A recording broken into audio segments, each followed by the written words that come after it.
y actualizamos, claro, la información que está preocupando buena parte del país, hay que decirlo. Ya mismo nos vamos a Retiro, al edificio de la Armada. Allí está Jerónimo Mura. Jero, te vemos, te escuchamos.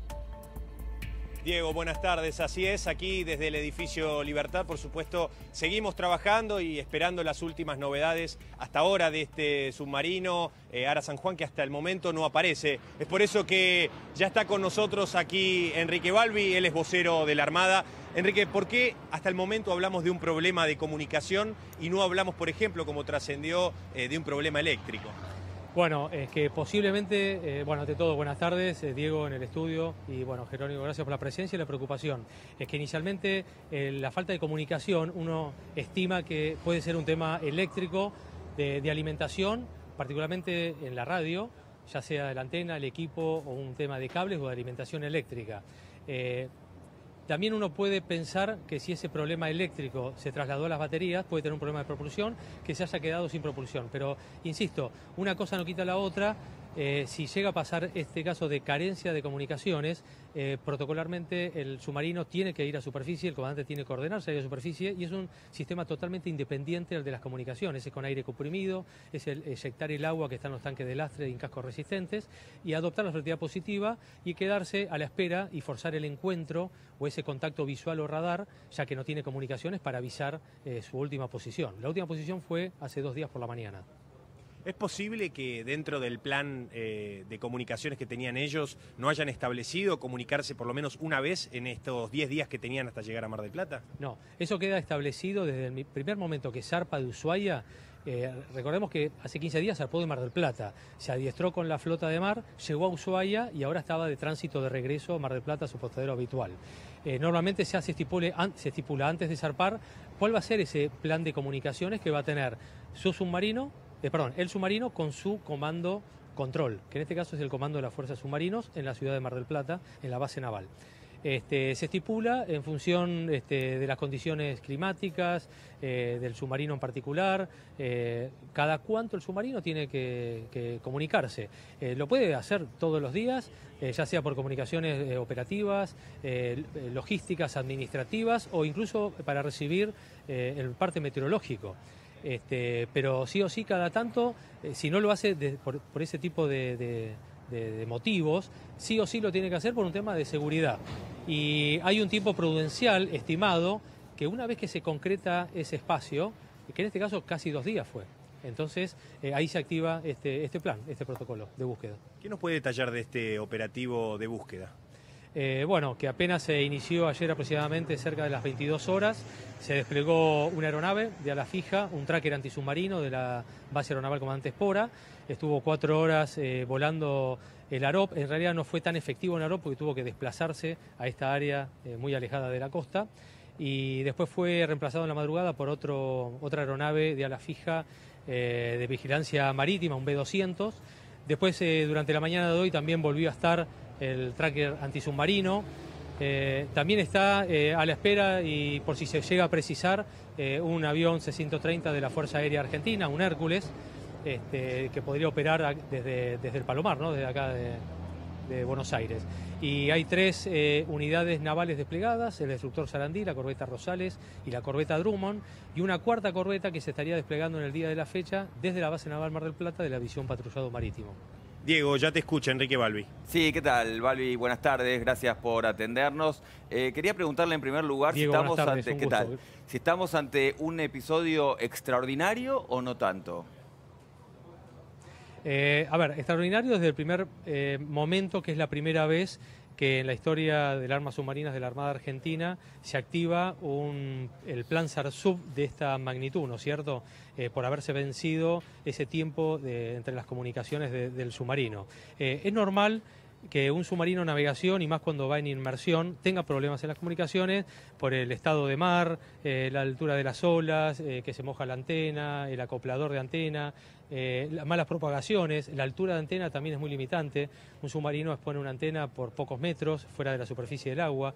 Puede haber malas condiciones meteorológicas, sí, que eso se puede extender a un día o más, pero bueno, en este caso me parece que no fue tanto las condiciones meteorológicas, sí una falta en los diferentes modos alternativos de que se puede comunicar un submarino con comando de control en tierra, ¿no es cierto? Ahora, Enrique... uno estima que tuvo fallas, por lo menos en la alimentación, en todo lo que hace a las comunicaciones de radio. Es decir, ¿hace cuánto que la Argentina tiene submarinos? Escucho muy poco por el retorno, por el pasaje de los camiones. Le preguntaba, si pueden levantarlo. ¿No? ¿Hace cuánto que sí, vamos a tratar de corregir eso, ¿hace cuánto que la Argentina dispone de submarinos?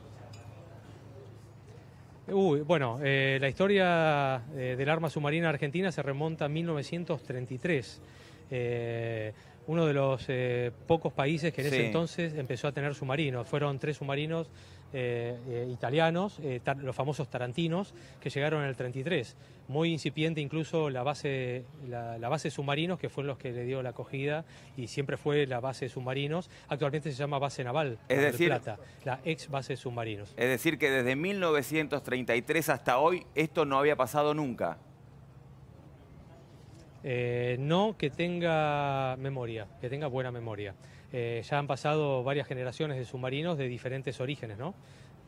Bueno, italianos, norteamericanos y últimamente alemanes.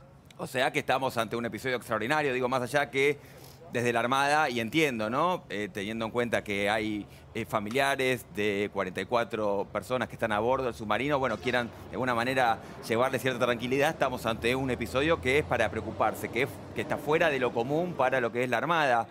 Y tomo además en cuenta que hay países que ya están por lo menos ofreciendo colaboración, caso de Gran Bretaña, Estados Unidos y Chile, no sé si está al tanto.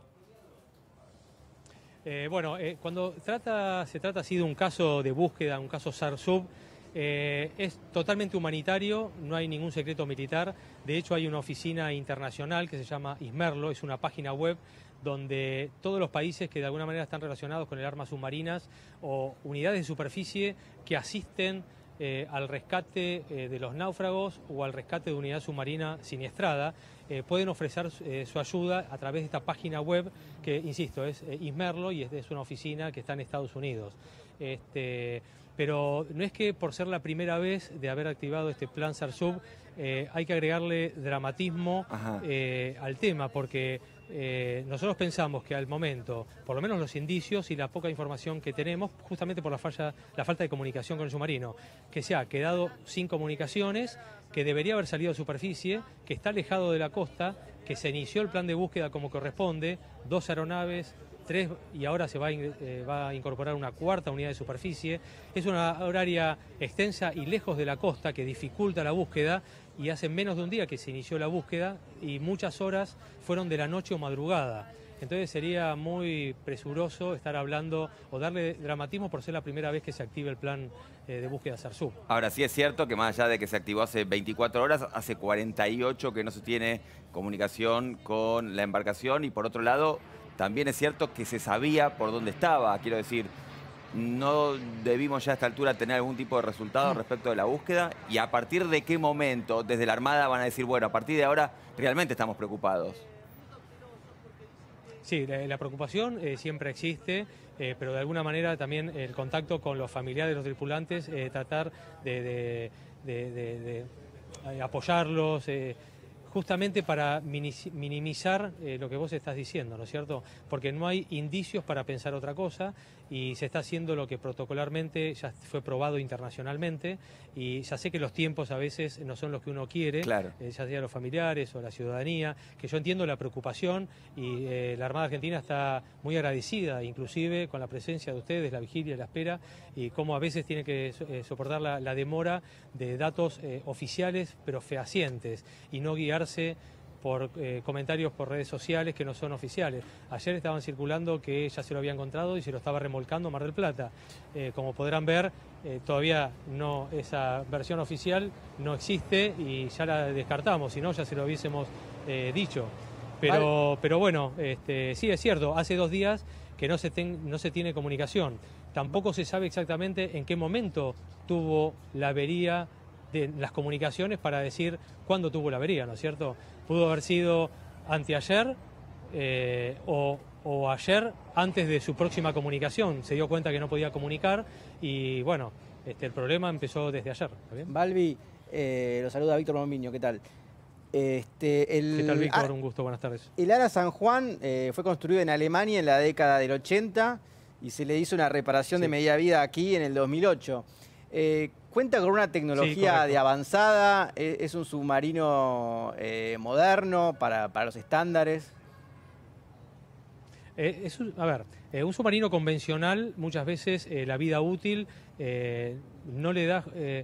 el casco se le hace unas reparaciones sistemáticas de mantenimiento. En este caso, las reparaciones media vida implicó cortar el casco, cambiarle los motores, los auxiliares, las tuberías. Un montón de sistemas fueron cambiados.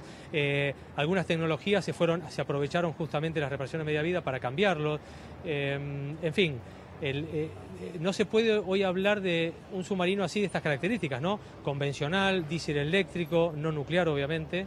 Es de la década del 80. No es para decir un submarino viejo, antiguo o recontra moderno.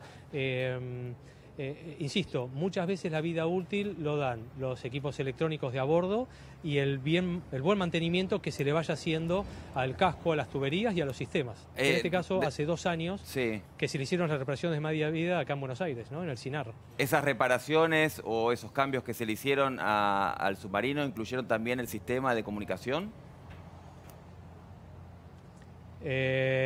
Sí, parcialmente. De todas maneras, hay datos operativos que es muy difícil darlos, ¿no es cierto? Pero parcialmente. Parcialmente. ¿Puede ser que por allí venga el problema?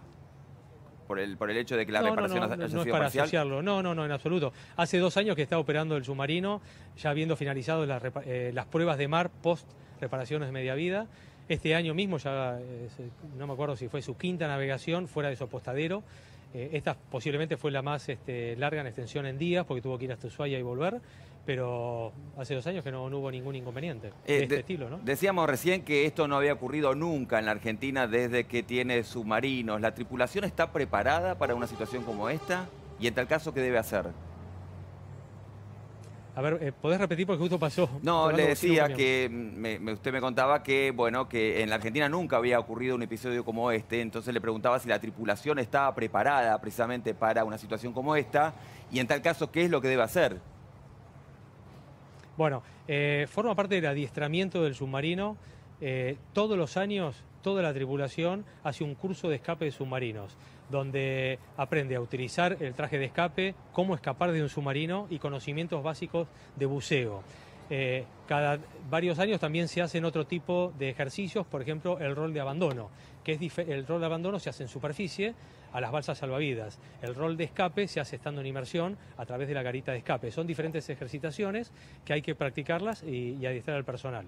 Y la Armada Argentina también participa cada 2 años y a veces anualmente en las reuniones de trabajo del ESMER, que se hace a nivel internacional, donde todas las grandes potencias y las que no son grandes potencias pero tienen submarinos participan en Europa y en Estados Unidos. Se van alternando los anfitriones para participar de exposiciones donde cada país brinda experiencias de un montón. No se imagina la cantidad de siniestros, averías, tipos de fallas que tienen diferentes tipos de submarinos, sean o no grandes potencias, desde fallas mínimas hasta fallas muy importantes, y toda esa experiencia, insisto, como es un tema humanitario y no secreto militar, más allá que hay ciertos temas que datos, como toda armada de cualquier otro país, no va a liberar ciertos datos operativos, pero sí todo lo que hace al rescate y escape y asistencia de los náufragos de un submarino es algo humanitario y es público.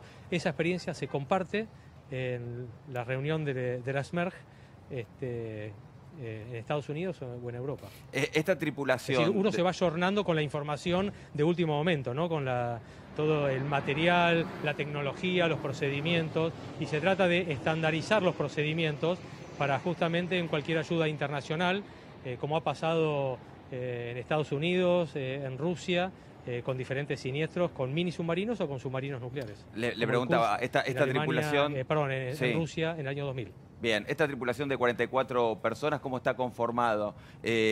¿Todos son experimentados? ¿Todos saben qué hacer en una situación como esta? ¿O hay personal civil? ¿Hay gente que quizás fue invitada, que no estaba preparada para una situación como esta?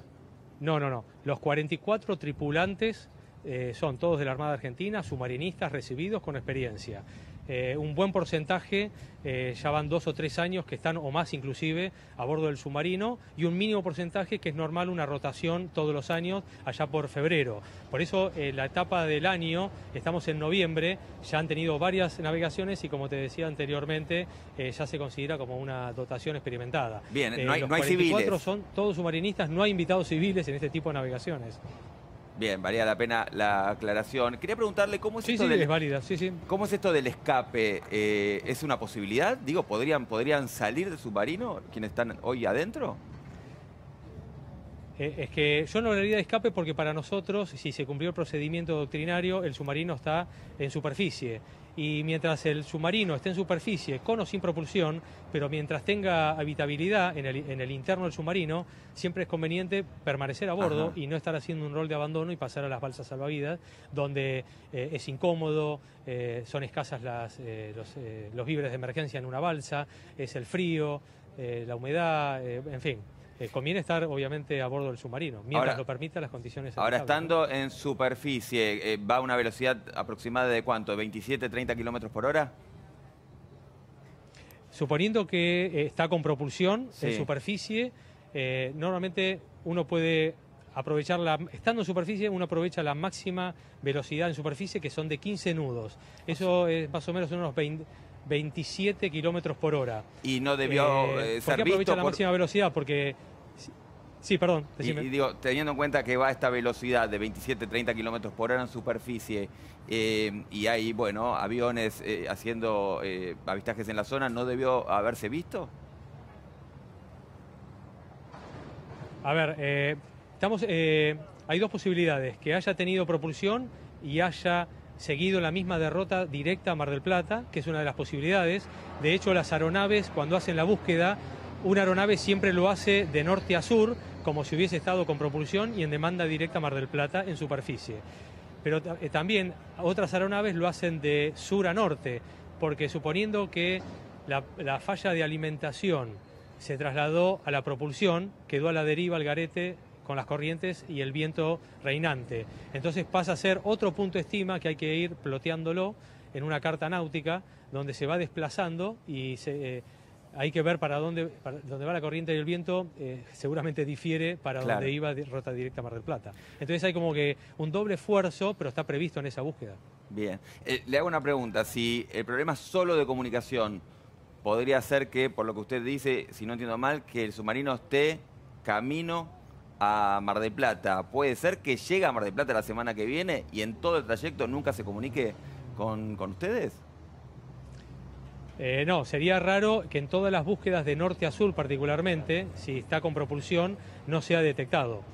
El tema de la detección visual o radar para un submarino va a depender primero de la altura de las nubes, de la meteorología reinante, porque el submarino, como yo explicaba a otros colegas de ustedes hace un rato, el submarino muestra en superficie 1/3 de su volumen total, 2/3 está por debajo del agua. Claro. El perfil de la vela del submarino es muy angosta, la detección visual se hace muy difícil y tendría que ir muy bajo la aeronave y va a depender de las condiciones meteorológicas. Si hay mucho viento, el mar se encrespa, hay altura de mar, eso genera falsos ecos en un radar y también dificulta la detección radar. Y como encima ofrece un blanco muy chico, eco reflector a radar, se hace también difícil la detección del submarino. Ahora, claro, eso le quería preguntar, ¿no? Porque en general está la idea de que un submarino está destinado precisamente a no ser detectado por los radares, precisamente por su funcionalidad. ¿Cómo es la búsqueda a partir de radares entonces? No, lo que pasa es que la realidad es que el submarino está diseñado para navegar en inmersión. Sí. Su forma hidrodinámica del casco y de la vela que protege los mástiles hacen que se desplace a mayor velocidad y mejor debajo del agua. Claro. La superficie se utiliza para la entrada o salida de los puertos hasta encontrar la profundidad acorde para poder ir a inmersión. No es que la vela en superficie es menor para que sea difícilmente detectada por radares.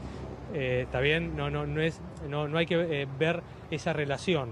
El submarino, por su forma circular del casco, como si fuera un tubo circular, la forma es justamente para tener menos resistencia en el avance en el agua, ¿no es cierto? Que dificulta mucho el avance de algo sumergido.